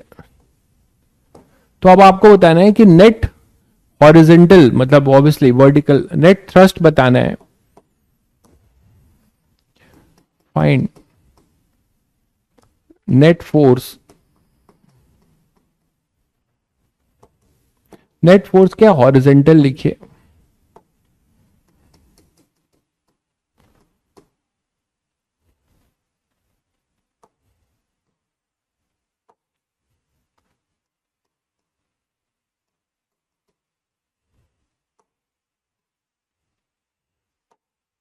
फाइंड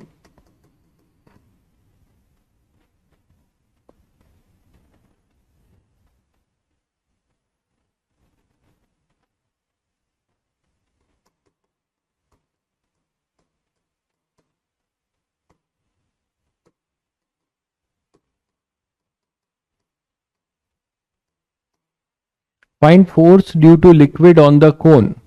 ठीक है, force due to liquid on the cone, इसमें दो हो सकते हैं, horizontal, F horizontal,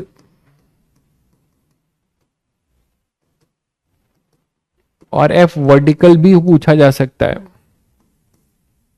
F vertical भी आपसे पूछा जा सकता है, दोनों पूछे जा सकते हैं। पानी दोनों तरफ नहीं है, पानी एक ही तरफ है, इस तरफ पानी नहीं है, पानी केवल इतना ही है। जरा बताइए तो क्या होगा, जल्दी बताइए।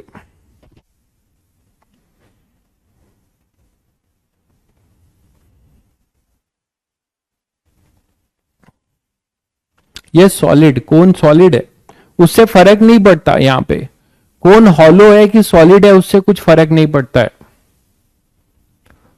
ठीक है, कौन सॉलिड है कि हॉलोड है बच्चों, इससे कोई फर्क नहीं पड़ता यहां पे इस केस में, क्योंकि ये इसको ऑब्स्टेकल को रोक रहा है और ये कर्व सरफेस है। तो आप सभी को पता है कि यहां पर जो भी प्रेशर होगा, इसके दो कंपोनेंट होंगे। जैसे यहां पर अगर आप कोई प्रेशर ले रहे हो, ध्यान से समझिए जरा, तो हॉरिजेंटल थ्रस्ट कैसे निकालेंगे, इस पे ध्यान से समझिए। ये एफ ले रहे हो, तो इस एफ का एक हॉरिजेंटल होगा ऐसा,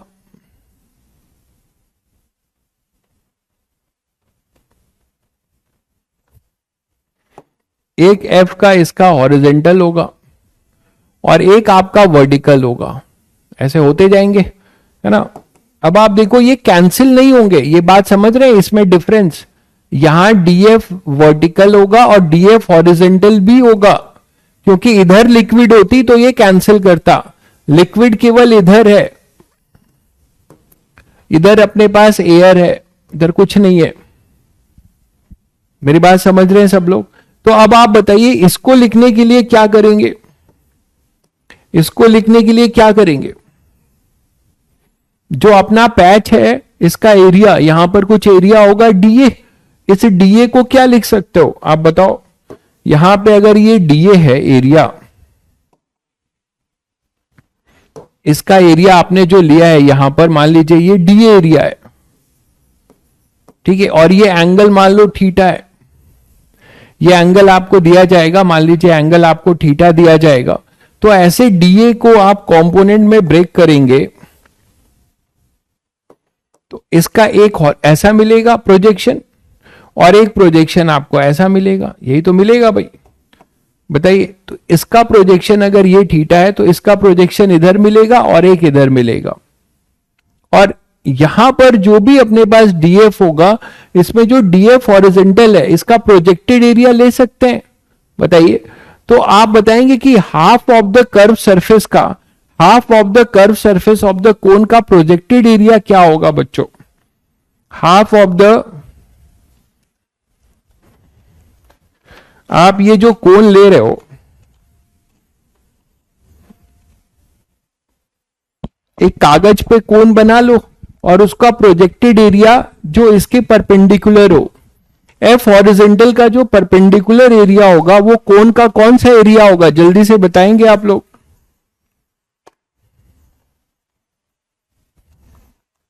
बोलिए भाई।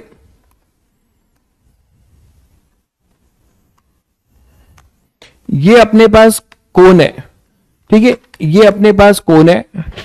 अब इसमें जो फोर्स लग रहा है इसका कर्व, ये एरिया कर्व सरफेस एरिया नहीं होगा भाई, कर्व सरफेस एरिया नहीं होगा हॉरिजॉन्टल के लिए, बेवकूफ हो एकदम, कर्व सरफेस एरिया नहीं होगा, यहां पे फ्लैट वाला होगा बिल्कुल। इसका ये जो curve, half of the curve है, इसको ऐसे चिपका दो तो आपको क्या दिखेगा, एक ट्रायंगल दिखेगा और उस पर ये पूरा लग रहा होगा। थोड़ी भी विजुअलाइजेशन लेवल नहीं है यार भाई, पता नहीं इंजीनियर कैसे बनने जा रहे हो। यहां पर जो होगा, यहां पे जो होगा ये प्रोजेक्टेड एरिया बच्चों, ये होगा एक कोन होगा, कोन का हाफ ऑफ द कोन का जो प्रोजेक्टेड एरिया होगा वो एक ट्रायंगल होगा।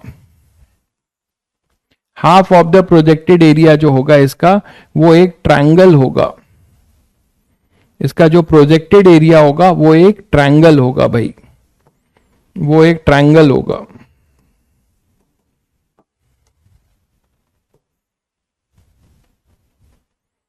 तो इस पे पूरे पे फोर्स, प्रेशर फोर्स हमेशा, उसके लिए एरिया कौन सा लेके चलते हैं, मैंने ये बताया हुआ है आपको। प्रेशर फोर्स पे एरिया कौन सा लेके चलते हैं, वो प्रोजेक्टेड एरिया जो परपेंडिकुलर हो। तो हॉरिजॉन्टल के लिए ऐसे डीएफ डीएफ सारे इंटीग्रेट करोगे तो यहां पे जो आएगा वो ये वाला एरिया आएगा, आप इसको इंटीग्रेट करके भी कर सकते हैं तो आपको मिलेगा, मैं आपको डायरेक्ट बता रहा हूं। तो ये आएगा आपका, ये projected area of A curve surface, इसको मैं यहां पे भी बना के दिखा सकता हूं तो आपको शायद ज्यादा समझ में आए। ये प्रोजेक्टेड एरिया होगा,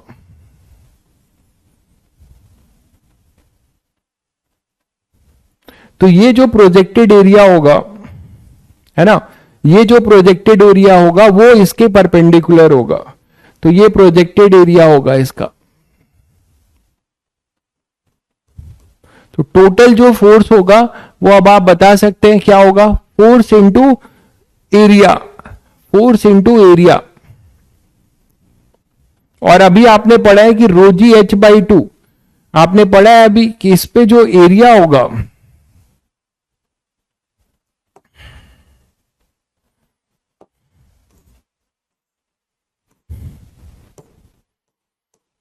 बोलिए सभी को क्लियर है क्या? तो इसका जो ये जो प्रोजेक्टेड एरिया होगा पूरे का, है ना, पूरे का जो इसका जो प्रोजेक्टेड एरिया होगा वो अब आप निकाल सकते हैं बहुत आसानी से, और वो एरिया होगा एक ट्रायंगल, ठीक है। तो इसका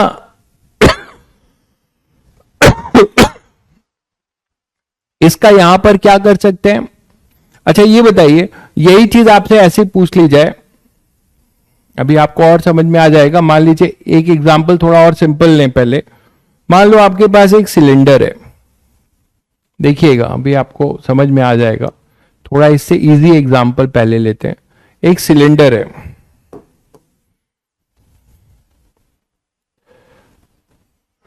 ठीक है, अब इधर अपने पास लिक्विड है, एक हाफ में लिक्विड है। यहां आपको देखिए कोई दिक्कत नहीं होने वाली, आप तुरंत बताने वाले हैं। तो केवल half of the curve surface है।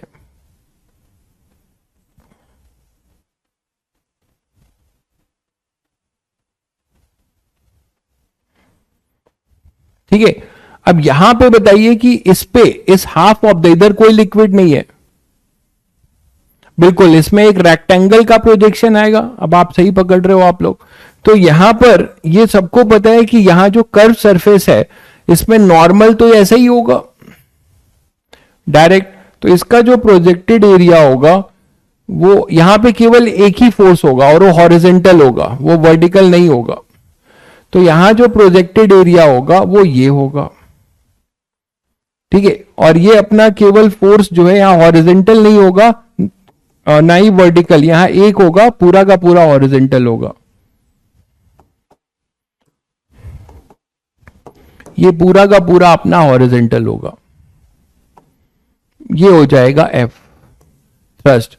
और ये कितना होगा देखो, ये पूरा एरिया होगा, ये पूरा एरिया होगा रेक्टेंगल का।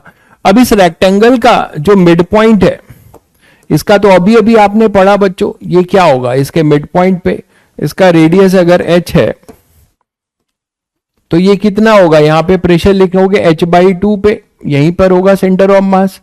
और ये डिस्टेंस कितनी होगी, ये डिस्टेंस अपनी 2r होगी। तो अब आप यहां पे प्रेशर F नेट या F हॉरिजेंटल वही होगा, वो क्या होगा, ρgh/2। ρgh/2 ये तो हो गया pressure at mid point into projected area. Projected area perpendicular to F, projected area perpendicular to F. तो क्या होगा, ρgh/2 into area of rectangle. Projected area यहां पर एरिया ऑफ रेक्टेंगल होगा। और आप बता सकते हो कि ρgh/2 इंटू ये हो जाएगा 2r into H, 2r into H. तो ये f आपको मिल जाएगा ρg r h square, ρg r h square. ठीक है, तो ρg r h स्क्वायर। ये सभी को क्लियर हो गया बच्चों। तो कभी भी ऐसे 3 डायमेंशनल कर्व, मैं अब आपको क्या सिखा रहा हूं, अब मैं आपको कर्व सरफेस की बात सिखा रहा हूं कि कर्व सरफेस पे हाइड्रोस्टैटिक थ्रस्ट कैसे निकाले। तो यहां जो कर्व सरफेस था उसमें पूरा नॉर्मल लग रहा था, लेकिन जब आप यहां पर आते हो इस केस में, तो यहां चैलेंज क्या है आपके पास, यहां आपके पास चैलेंज क्या है, यहां आपके पास चैलेंज है कि आपका जो कर्व पार्ट है ये ऐसा है, इंक्लाइंड है, तो इस पे फोर्स इसके परपेंडिकुलर होगा। तो दोनों का हर जगह पे आपको अलग अलग डीएफ लगेगा, क्योंकि वर्टिकल हाइट अलग अलग है। और बच्चों जब वर्टिकल हाइट इसमें अलग अलग है तो आपको फिर क्या करना होगा, आपको फिर इसमें डीएफएच और डीएफवी दोनों निकालना होगा। अच्छा, कोई मुझे बताएगा कि डीएफवी क्या हो सकता है और डीएफएच क्या हो सकता है। रेक्टेंगल के लिए आप प्रोजेक्टेड एरिया क्या ले सकते हैं, ये ट्रायंगल। और ट्रायंगल का आपको अभी अभी करना सिखाया गया है, ट्रायंगल का आपको यहां पे बताया गया, ये h/√3, h/√3 इसका सेंटर ऑफ मास क्या हो जाएगा इसके लिए, h/√3, और ये पूरा एरिया हो जाएगा। तो इसका आंसर बोलिए जल्दी से, इसका आंसर बताइए आप लोग, जल्दी से इसका आंसर बता दीजिए। और इसको आपको प्रूव भी करना है, कैसे प्रूव कर सकते हैं थोड़ा बताएंगे आप लोग। इसका होमवर्क देता हूं आपको कि आप इंटीग्रेशन से प्रूव भी करके बताइएगा। मैं तो आपको डायरेक्ट बता रहा हूं, आप इंटीग्रेशन से प्रूव करके बताइएगा कि कैसे करेंगे आप इसको।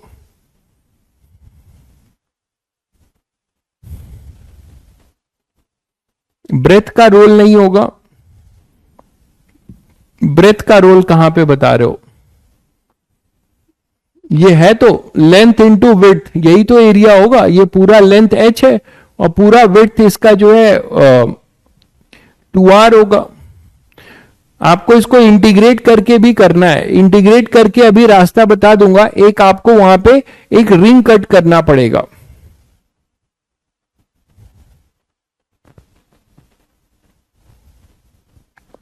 ठीक है, तो इसमें एक रिंग कट करना पड़ेगा और वहां से आप करोगे तो इंटीग्रेशन आपको एक बार ट्राई करना है। इसका बता दीजिए क्या होगा। तो ये अगर h है और ये पूरा जो हो जाएगा वो 2r हो जाएगा, तो df क्या हो जाएगा, इसके सेंटर ऑफ मास से यहां पर ये h/√3, तो रो जी। चलिए ये होमवर्क है आपका, इसको ट्राई करके आइएगा, कल कंटिन्यू करेंगे। इसको पहले आप ट्राई करके आइएगा, ठीक है। इसको आप इंटीग्रेशन से पहले ट्राई करिएगा तो आपको और ज्यादा क्लियर होगा कि इसको क्या करें। प्रोजेक्टेड एरिया वाला तो क्लियर ही है सभी को, प्रोजेक्टेड एरिया वाला तो क्लियर है। अच्छा डीएफवी बता दो यार, डीएफवी तो बता सकते हो, डीएफ वर्टिकल तो बता दो क्या होगा। डीएफ वर्टिकल देखें कितने लोग बताएंगे। एफ वर्टिकल, एफ वर्टिकल बता दीजिए। हाइट इसमें आप कौन सी लोगे, हाइट तो एच दिया हुआ है आपको। चलिए पहले एफ वर्टिकल बता दीजिए। एफ वर्टिकल भी आप देख रहे हो कि सब जगह वेरिएबल होगा, लेकिन अभी अभी आपको मैंने सिखाया है कि एफ वर्टिकल के लिए दो रास्ते हैं। या तो आप क्या कर सकते हो कि ये इतना पार्ट जो ये कर्व सरफेस के ऊपर जो लिक्विड है उतने का क्या कर लें, उतने का। टेस्ट आपका कब है भाई, टेस्ट कब है, टेस्ट की टाइमिंग क्या है बताइए। क्लास मैंने तो लेट रखा है इसीलिए 6 to 8 लेके रखा है। What is the timing of your class, sorry test, बताइए। कल टेस्ट कितने बजे से है। 5:30 खत्म हो जाएगा, मैंने 6 रखा है इसीलिए, मैंने 6 रखा है इसीलिए।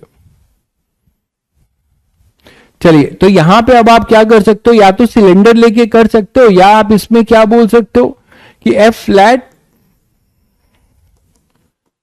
Flat part minus F buoyancy. F flat part क्या होगा, यहां पे इतने पार्ट पे, इस वाले फ्लैट पार्ट पे जो लगेगा, क्या लगेगा, ये लगेगा रो जी, इसका प्रेशर होगा rho ji h into area of the flat part. यहां पे हाफ लेंगे तो पाई आर स्क्वायर बाई 2 लेंगे। आपको half of the flat part का एरिया लेना होगा, half of the flat part,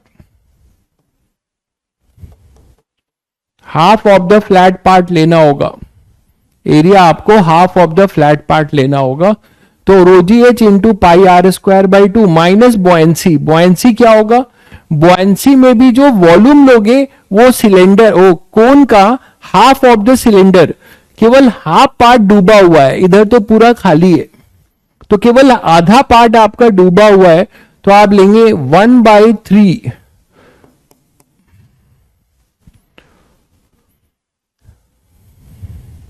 तो volume of the cone, volume of the cone 1/3 pi are square H, है ना, इसका आधा, इसका आधा, बोलो भाई, इसका आधा।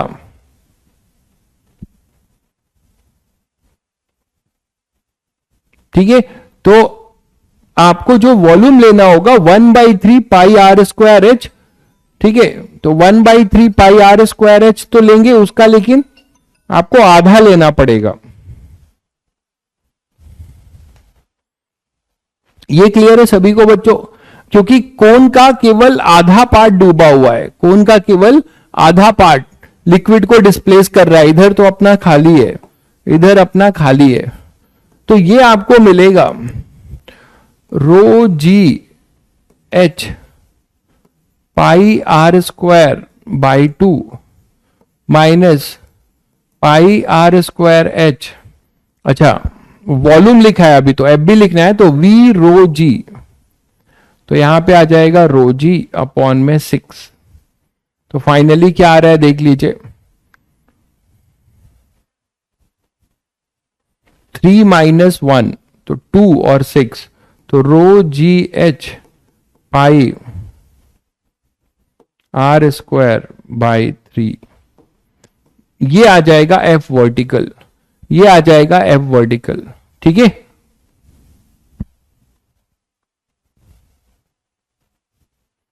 आर क्यूब होगा। आर क्यूब क्यों होगा भाई, आर क्यूब क्यों कर रहे हैं?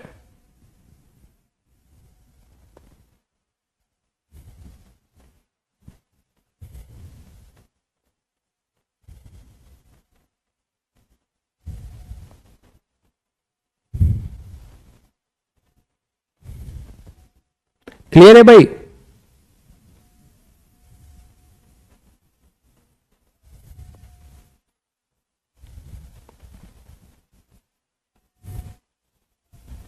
बोलो भाई, सबको क्लियर है?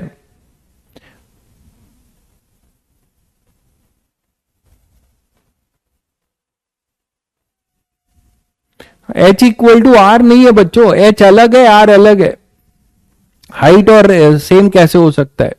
तो शायद सभी को क्लियर हो गया। फ्लैट पार्ट आप निकाल सकते हो, तो वर्टिकल आपने निकाल दिया बिना इंटीग्रेशन के। अब आपको हॉरिजेंटल निकालना है। हॉरिजेंटल का भी रास्ता बता चुका हूं कि यहां पे h/√3 पे आएंगे और इसका पूरा ट्रायंगल का एरिया ले लेंगे। ठीक है,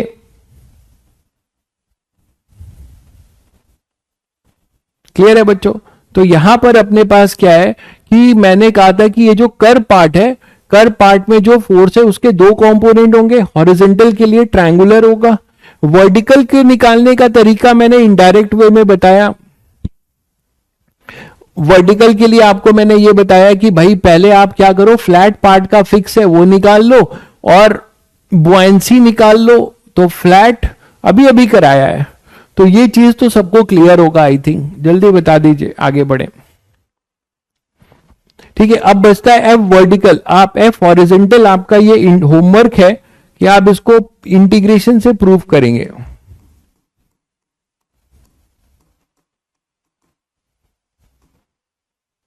आप इसको इंटीग्रेशन से प्रूव करेंगे, ये आपका होमवर्क है। आप इसमें क्या करेंगे, ऐसे करके एक रिंग, एक ऐसा रिंग कट करेंगे और यहां पे डीएफ होगा। इसमें से फिर आप कोशिश करिएगा इसको करने के लिए। ठीक है, बाकी मैंने बता दिया आपको। तो वर्टिकल का बता दिया, हॉरिजॉन्टल का अभी अभी आपने किया है, लैमिना का जैसे किया था ट्रायंगुलर का उस तरीके से आप कर लेंगे एफ हॉरिजॉन्टल।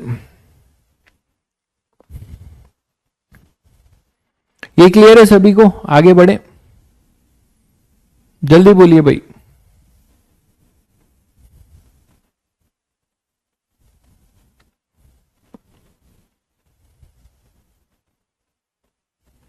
तो एक लास्ट क्वेश्चन ले रहे हैं, देखें कितने लोग बताते हैं। मान लीजिए हमारे पास एक हेमिस्फेरिकल डैम है या सिलिंड्रिकल डैम है, बेसिकली सिलिंड्रिकल है ना, हाफ ऑफ द सिलिंड्रिकल है। एक सिलिंड्रिकल डैम है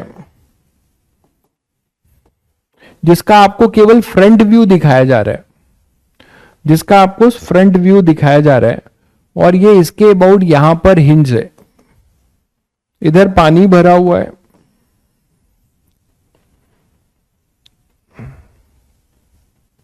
तो इधर अपने पास पानी भरा हुआ है।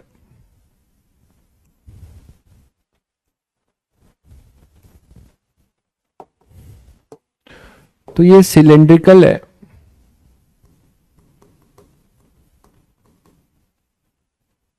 और ये यहां के अबाउट फ्री टू रोटेट हो सकता है। यहां के अबाउट ये पूरा है,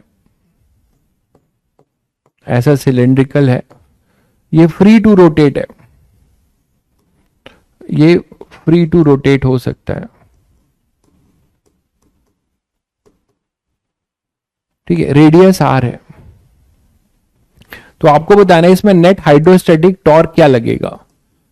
find net hydrostatic torque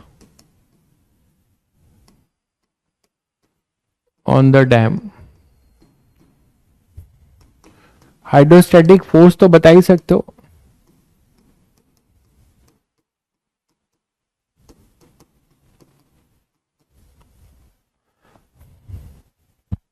hydrostatic force बता दो और हाइड्रोस्टैटिक टॉर्क बता दो।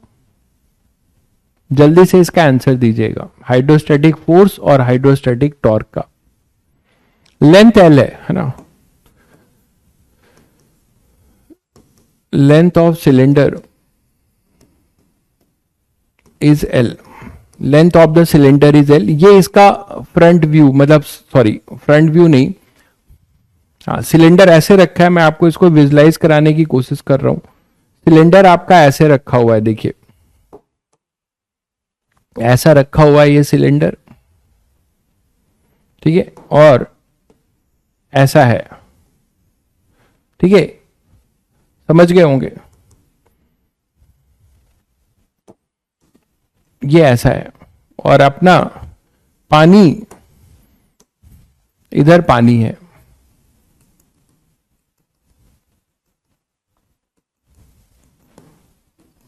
ये पानी है, शायद समझ गए होंगे। सिलेंडर जो है आपका, एक सेकेंड,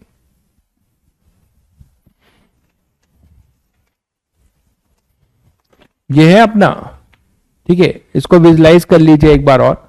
ये कैसा शेप का है, ये सिलेंडर है, ठीक है, सिलेंडर के इस पोर्शन में ये सिलेंडर है अपना, इसके इधर पानी है, और ये इसके अबाउट, अपने एक्सिस के अबाउट ऐसे रोटेट हो सकता है। अगर टॉर्क लगेगा तो ऐसे रोटेट हो सकता है, अपने एक्सिस के अबाउट ये ऐसे रोटेट भी हो सकता है, अपने एक्सिस के अबाउट ये ऐसे रोटेट हो सकता है, ठीक है, अपने एक्सिस के अबाउट ये ऐसे रोटेट हो सकता है। क्लियर है भाई, ये ऐसे रोटेट हो सकता है अगर टॉर्क लगेगा तो ये अपने पास सिलेंडर है। तो जरा बताइए इसमें टॉर्क क्या लगेगा, जल्दी बताइए, टॉर्क क्या लगेगा, कैसे निकालेंगे टॉर्क?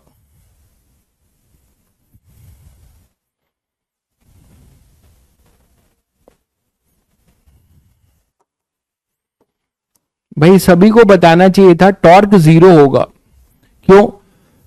यहां पे जो भी फोर्स लगेगा, प्रेशर फोर्स, वो नॉर्मल लगता है, फंडामेंटल बात है, फोर्स हमेशा नॉर्मल लगेगा। कहीं पे अगर आप फोर्स लेते हैं, कहीं पे भी जो भी फोर्स होगा वो हमेशा सेंटर से पास होगा, क्योंकि ये सिलिंड्रिकल है। तो जो भी अपना प्रेशर फोर्स होगा वो इस एक्सिस ऑफ रोटेशन जो आप बता रहे हो, जहां से ये रोटेट कर सकता है, उसके अबाउट जो है वहां से ये पास होगा, वहां के अबाउट ये पास होगा। इतना अगर समझ जाते तो आप इसका आंसर तो डायरेक्ट लिख सकते थे, 0 होगा। तो इसका आंसर जो होगा वो अपना 0 होगा। ये सबको समझ में आया? इसका आंसर अपना 0 होगा, ठीक है। तो अब यहां पे इसका आंसर अपना जो भी होगा, ये जितने भी डीएफ होंगे, DF dash, DF double dash, ये सब जो है अपने कहां से पास होंगे? सेंटर से। तो pressure force normal to curve surface,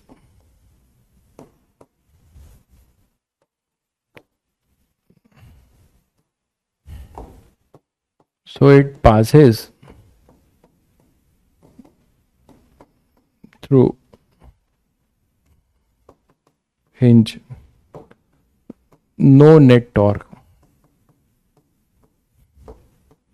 तो कोई भी नेट टॉर्क नहीं होगा, ठीक है, कोई भी नेट टॉर्क नहीं होगा। अब अगर आप बात करते हो कि इसमें फोर्स की, तो 2 फोर्स होंगे फिर से, एक हॉरिजॉन्टल होगा, एक वर्टिकल होगा। ये तो समझ पा रहे हैं सब लोग। जैसे यही ले लो, तो हॉरिजॉन्टल कंपोनेंट के लिए प्रोजेक्शन क्या होगा? हॉरिजॉन्टल कंपोनेंट के लिए जो प्रोजेक्शन होगा, और वर्टिकल कंपोनेंट के लिए वो लिख सकते हो, ये हो जाएगा DFH और ये होगा DFV। तो DFH तो सब लोग निकाल सकते हैं। DFH का जो प्रोजेक्शन होगा वो क्या होगा? फिर से एक रेक्टेंगल होगा, अभी अभी आपने किया है, एक रेक्टेंगल होगा बच्चों, दिख रहा है। इसका जो भी प्रोजेक्शन होगा वो क्या होगा? इसका जो प्रोजेक्शन होगा वो अपना एक रेक्टेंगल होगा, और रेक्टेंगल का जो ये जो पूरा रेक्टेंगल होगा उसका लेंथ क्या होगा? लेंथ उसका L है, सिलेंडर का ये जो लेंथ है L लेंथ है सिलेंडर का। तो जो रेक्टेंगल होगा यहां पे हॉरिजेंटल के लिए, तो आप आसानी से बता सकते हैं कि इस पे जो फोर्स लगेगा हॉरिजेंटल के लिए वो कुछ ऐसा होगा। तो इसका जो प्रोजेक्टेड एरिया होगा हॉरिजेंटल के लिए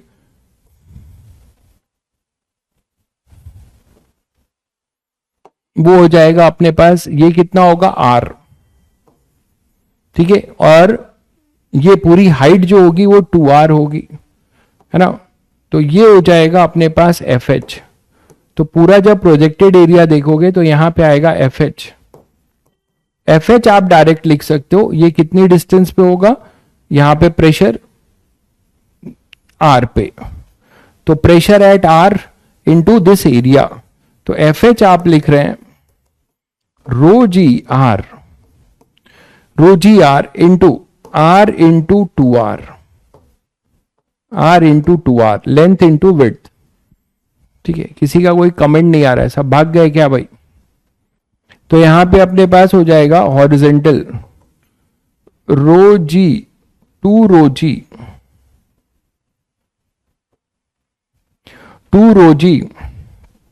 are cube, 2 rho ji R cube. ये क्लियर है बच्चों? नहीं, ये L कैसे लिख दिया मैंने, ये L है ना, तो L इंटू 2R होगा ना, L into 2R, length rectangle होगा ना, तो ये हो जाएगा 2 रो जी आर स्क्वायर L, 2 रो जी आर स्क्वायर इंटू L, ठीक है, 2 रो जी आर स्क्वायर इंटू L। यहां तक क्लियर है बच्चों? तो आप इस तरीके से हॉरिजेंटल का लिख सकते हैं। अब वर्टिकल का क्या होगा, वर्टिकल का आप लोग बताओ क्या होगा। वर्टिकल के लिए क्या लिखेंगे आप, अगर क्वार्टर का देखते हैं वर्टिकल के लिए क्या लिखेंगे, वर्टिकल का भी आपको इसमें मैं होमवर्क दे रहा हूं। एफ वर्टिकल आपको निकालना है, सोचिएगा कैसे करेंगे एफ वर्टिकल के लिए प्रोजेक्शन। इनफैक्ट एफ वर्टिकल आप लिख सकते हैं बिना इंटीग्रेशन के, ये भी हो जाएगा। कैसे? एफ वर्टिकल के लिए क्या बोलोगे कि भाई इस पे जो नेट वर्टिकल अपथ्रस्ट पूछा है नेट, तो बॉयंसी होगा। एफ भी तो बहुत आसान है। एफ वर्टिकल जो हो जाएगा वो क्या हो जाएगा, आपसे जो नेट वर्टिकल अपथ्रस्ट पूछा है ना, नेट वर्टिकल अपथ्रस्ट, तो वो बॉयंसी के बराबर होगा, दैट इज एफ बी। और वो कितना होगा, half of the cylinder pi are square l, pi are square l by 2, this is the volume, into rho into g. तो ये हो जाएगा rho ji pi are square l by 2, rho ji pi are square l by 2। और ये आएगा F net. अगर आपसे पूछा जाए अब, तो एफ नेट जो होगा वो होगा, दोनों परपेंडिकुलर होंगे, F vertical square plus F horizontal square, ये एफ नेट होगा। तो नेट आपसे पूछा जा रहा था, और नेट ये अच्छा, ये फाइंड हाइड्रोस्टैटिक फोर्स, ये नेट है, ठीक है ना, हॉरिजेंटल है ना ही वर्टिकल है, तो ये अपना नेट है। मुझे समझ में नहीं आ रहा है कि आप लोगों का कमेंट आप कर नहीं पा रहे हैं, आप कमेंट कर नहीं पा रहे हैं आप लोग, या फिर है ही नहीं। क्लियर है बच्चों? तो ये नेट हाइड्रोस्टैटिक फोर्स है, ये नेट हाइड्रोस्टैटिक फोर्स है जो इस सिलेंड्रिकल डैम पे लग रहा था। वर्टिकल भी लग रहा है और हॉरिजेंटल भी। तो हॉरिजेंटल वाला तो प्रोजेक्शन से आपने निकाल लिया, वर्टिकल जो होगा वो वेरिएबल होगा, वो जो भी होगा वो किसके बराबर होगा, नेट वर्टिकल अपथ्रस्ट किसके बराबर होगा, वो अपने पास बॉयंसी के बराबर होगा। नेट वर्टिकल अपथ्रस्ट अपना किसके बराबर होगा, बॉयंसी के। यहां मैं आपसे जो है, आपने इसके पहले जो देखा था वो क्लोज था, तो मैंने फ्लैट का पूछा था, कर्व का पूछा था, तो आपने उसमें भी बॉयंसी का हेल्प लिया था, जो कि नेट वर्टिकल अपथ्रस्ट है। यहां पे नेट वर्टिकल अपथ्रस्ट इन्हीं दोनों के वजह से आएगा। यहां पे जैसे डीएफ डैश है ना, ये आपने पास डीएफ वी, तो यहां पे डीएफ डैश है, तो डीएफ डैश का भी अपना एक ऐसा होगा और ऐसा होगा। तो इन्हीं सभी का जो रिजल्टेंट है वही तो नेट वर्टिकल अपथ्रस्ट है, बॉयंसी, जो आप डायरेक्ट लिख सकते हो। सिलेंडर का जो वॉल्यूम है पाई आर स्क्वायर एच, तो पाई आर स्क्वायर एच बाई 2 क्यों किया है? क्योंकि हाफ सिलेंडर है, ये हाफ सिलेंडर है, दिख रहा है सभी को, ये सिलेंडर अपना हाफ सिलेंडर है। कमेंट नहीं आने से बहुत दिक्कत लगती है। चलिए बच्चों, फिर आज के लिए इतना ही, क्योंकि पता नहीं चल पाता है कि लोगों का क्या है। चलिए फिर मिलते हैं, ठीक है, कल की क्लास। ठीक है, बहुत लोग कह रहे हैं कि टेस्ट की वजह से कैंसिल कर दीजिए, देखता हूं, ठीक है।